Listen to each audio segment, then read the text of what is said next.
On me pose de plus en plus souvent la question de l'ouverture d'une assurance vie au Luxembourg. Et c'est souvent des investisseurs qui ont un capital à placer de environ 200 000 euros. Eh bien, j'ai une mauvaise nouvelle pour ces investisseurs parce que la réponse honnête, celle que vos conseillers patrimoniaux ne vous donneront pas spontanément, c'est que dans la majorité des cas, à 200 000 euros, la réponse est non. On n'ouvre pas une assurance vie au Luxembourg. Parce qu'il existe une alternative bien moins chère qui répond à presque tous les vrais besoins de ces investisseurs. Mais d'abord, je vais vous donner un peu de contexte. Je vais vous raconter quelque chose. En 1998, on a essayé de me vendre une assurance vie avec 4% de frais d'entrée. Vous avez bien entendu, on parle de 4%. Le conseiller m'a regardé dans les yeux quand je lui ai demandé combien ça coûterait et il m'a dit tranquillement, calmement, 4%. Et ce sont des frais standards, monsieur Poncelas. Alors, je n'ai évidemment pas souscrit à cette assurance vie et j'ai fait le calcul sur 10 ans. Les frais me coûtaient l'équivalent d'une année entière de rendement. Et c'est ce jour-là que j'ai appris une règle qui vaut encore aujourd'hui pour moi. Dès qu'un conseiller, dès qu'un spécialiste me dit c'est standard pour justifier des frais, c'est précisément le moment où vous devez activer le cortex préfrontal et sortir la calculette. Aujourd'hui, c'est exactement ce qui se passe avec la mode du Luxembourg. On vend de la complexité patrimoniale inutile, le mot à la mode c'est sophistication, à des épargnants qui n'ont que 200 000 euros et qui n'ont pas encore besoin de se compliquer la vie avec une assurance vie au Luxembourg. Et le coût de cette erreur, il est invisible mais il est bien réel. Il peut représenter 50, 60, parfois 80 000 euros évaporés sur 20 ans.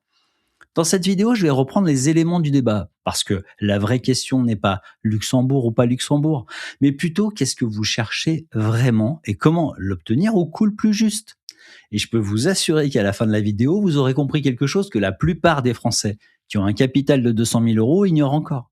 Alors, plantons le décor. Quand quelqu'un envisage l'assurance vie luxembourgeoise à 200 000 euros, il ne cherche pas vraiment un produit luxembourgeois en tant que tel. Il cherche, en réalité, à mon sens, trois choses bien précises qui se cachent derrière ce produit. La première, c'est la protection juridique, ce qu'on appelle le fameux triangle de sécurité, qui place l'épargnant en créancier de premier rang en cas de faillite de l'assureur.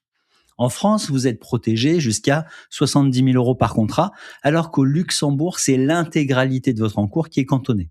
La deuxième chose recherchée, et c'est sans doute la plus importante psychologiquement alors qu'on en parle rarement, c'est la délégation totale. Quand vous logez 200 000 euros dans un contrat luxembourgeois géré par un family office, vous vous libérez de la responsabilité quotidienne de votre patrimoine. Quelqu'un d'autre s'en occupe à votre place. Et vous arrêtez de regarder votre écran tous les matins en vous demandant si vous devez arbitrer. Et pour beaucoup de gens, croyez-moi, ce confort psychologique, ça vaut littéralement de l'or. C'est le luxe de ne plus avoir à décider. La troisième chose, c'est la friction anti-panique et de celle-là, on n'en parle jamais assez. Un contrat luxembourgeois, vous ne le liquidez pas en 2 clics. Il y a des délais, de la paperasse, un intermédiaire à appeler. Et cette friction, qui ressemble à un défaut, quand on parle de marketing, c'est en réalité la meilleure protection que votre patrimoine puisse avoir contre vous-même.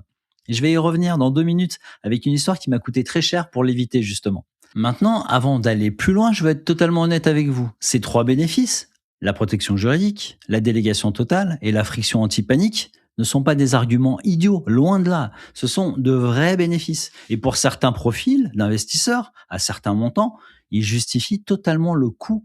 Le family office qui gère votre contrat, ce n'est pas un décorum. C'est un coordinateur de prestataires, des banquiers, des gestionnaires, des fiscalistes, des notaires qui travaillent ensemble dans votre intérêt. Et ça, c'est de la vraie valeur ajoutée. Le débat n'est donc pas est-ce que le Luxembourg est utile? Bien sûr qu'il l'est dans certains cas. Le vrai débat, c'est à 200 000 euros, qu'est-ce que vous payez pour obtenir ces bénéfices? Et existe-t-il une façon beaucoup moins chère d'en obtenir, on va dire 80%?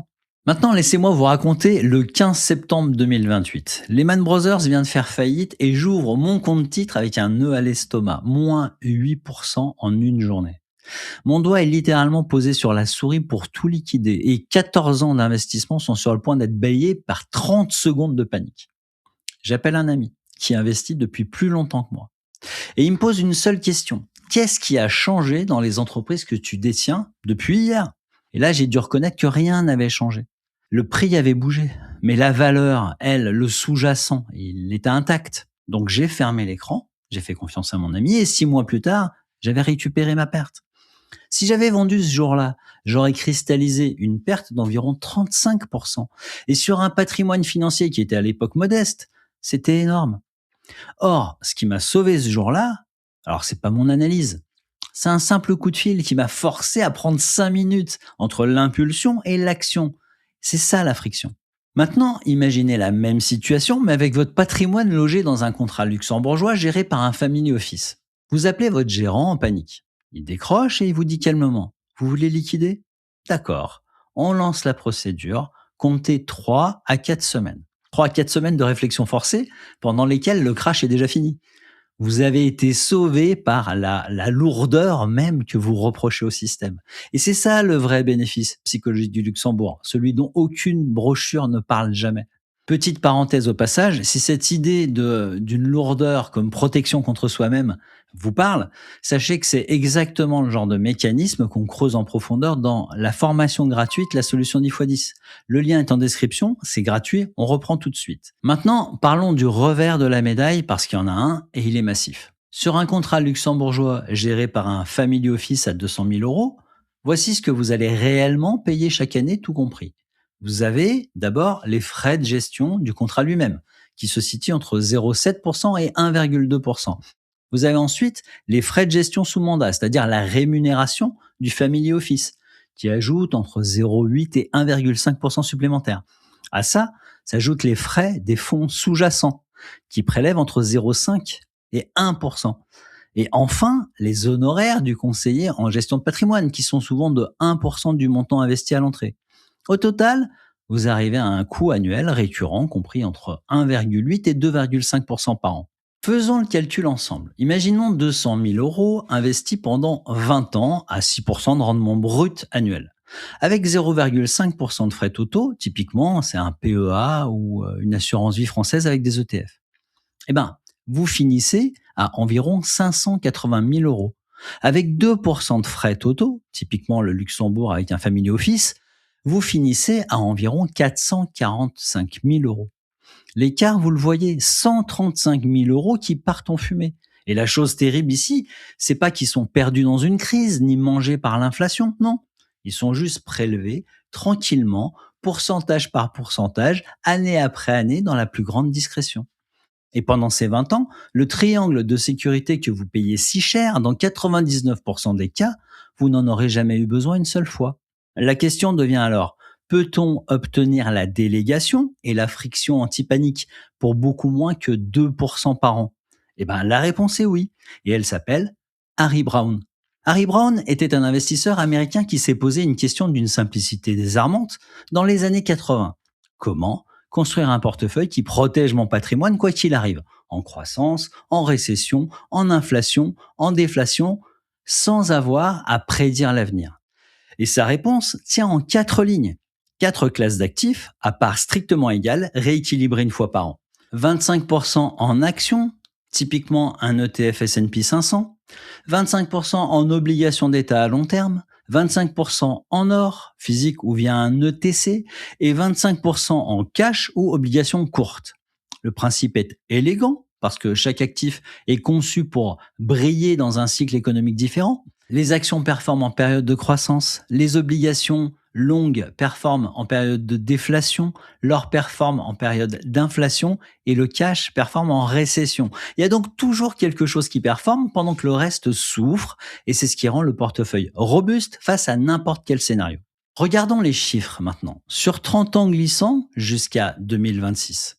Le rendement annualisé tourne autour de 7% avec une volatilité d'environ 7% et un drawdown, un plus bas maximum, d'environ 16%. Comparez maintenant avec un portefeuille 100% S&P 500 sur la même période. Vous avez certes 10% de rendement annualisé, mais avec une volatilité de 20% et un drawdown maximum, donc une baisse maximum, supérieure à 50% en 2008-2009. Le portefeuille permanent, le portefeuille d'Harry Brown, vous offre donc moins de performance brute, c'est vrai, mais en termes de rendement ajusté au risque, ce qu'on appelle le ratio de Sharpe, il fait jeu égal et même souvent mieux. Le tout avec un drawdown 3 fois moindre. Et surtout, ce qu'il faut comprendre, c'est que le portefeuille de Brown fait, dans une logique passive et automatique, exactement ce que le Family Office luxembourgeois fait dans une logique active et coûteuse. Le rééquilibrage annuel vous force mécaniquement à vendre ce qui a trop monté pour racheter ce qui a trop baissé. C'est une discipline forcée, c'est de l'anti-panique structurelle et tout ça sans gérant à 1,5% par an.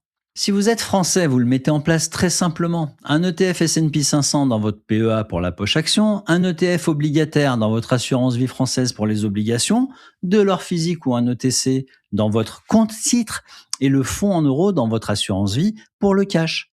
Le coût total annuel dans cette configuration descend en dessous de 0,5%. Je mets un petit bémol sur les euros. Et soyons clairs, j'investis mon propre argent dans ce type de structure depuis des années, même si je préfère les États-Unis à la France et même l'Europe. Donc ce n'est pas une recommandation théorique. Maintenant, comparons honnêtement les deux approches sur les trois bénéfices recherchés à 200 000 euros. Sur la protection juridique, l'avantage va clairement au Luxembourg, c'est indiscutable. Mais à 200 000 euros, votre risque réel de perdre tout dans une faillite d'assureur français, qui devrait passer outre les mécanismes de garantie, le fonds d'indemnisation et le superviseur, est plutôt faible. Vous payez donc une prime d'assurance contre un événement à basse probabilité. Sur la délégation totale, l'avantage va au Luxembourg. Si vous voulez vraiment ne plus rien faire du tout, mais soyons honnêtes, le portefeuille permanent ne demande que 15 minutes par an pour le rééquilibrage, 15 minutes par an contre 1,5% d'écart de frais annuels.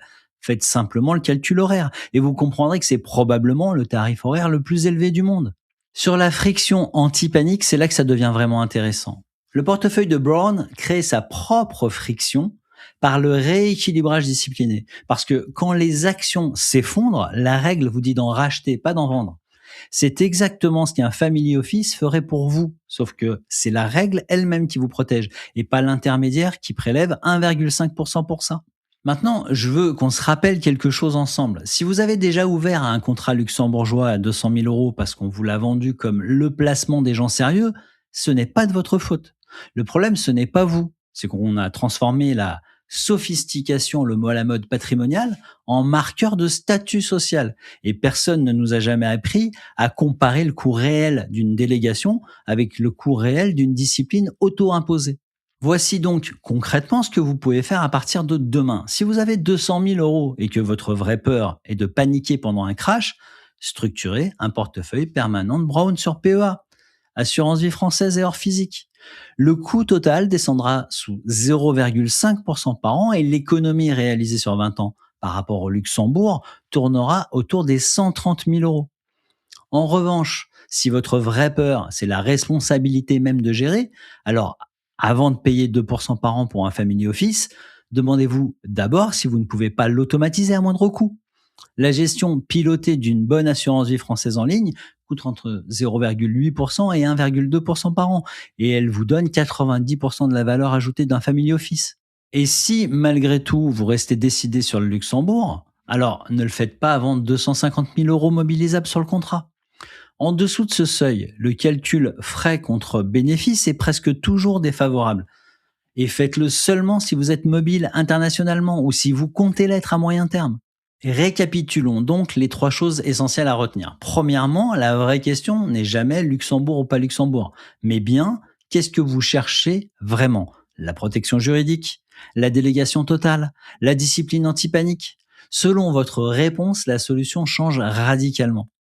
Deuxièmement, à 200 000 euros, le portefeuille permanent de Harry Brown offre pour environ 0,5% de frais annuels ce que le Luxembourg vous facture 2% par an, une protection structurelle, une discipline anti-panique et un fonctionnement quasi automatique. Sur 20 ans, l'écart représente facilement entre 120 000 et 140 000 euros de patrimoine final. Troisièmement, le Luxembourg garde du sens à partir de 250 000 euros mobilisés sur le contrat et surtout pour des profils internationaux ou en mobilité. En dessous de ce seuil, c'est presque toujours payé pour la marque, que ce soit Lombard ou Vitis Life, plutôt que la valeur ajoutée réelle. Et ce qui change pour vous concrètement, la prochaine fois que votre conseiller vous proposera naturellement un contrat luxembourgeois sur 180 000 ou 200 000 euros, vous saurez précisément quelles questions poser. Vous saurez calculer le coût d'opportunité et vous saurez surtout qu'il existe, juste à côté, une stratégie inventée par un Américain dans les années 80 qui répond à 80% de votre vrai besoin pour 25% du coût. Vous saurez quelque chose que la plupart des Français qui détiennent 200 000 euros ignorent encore aujourd'hui. Si cette vidéo vous a été utile, j'ai quelque chose à vous proposer. Je vous suggère, pour aller plus loin, la formation gratuite dont le lien est en description. C'est une formation par mail, aucun lien d'affiliation. On développe les réflexes que tout investisseur autonome devrait intégrer. À très vite!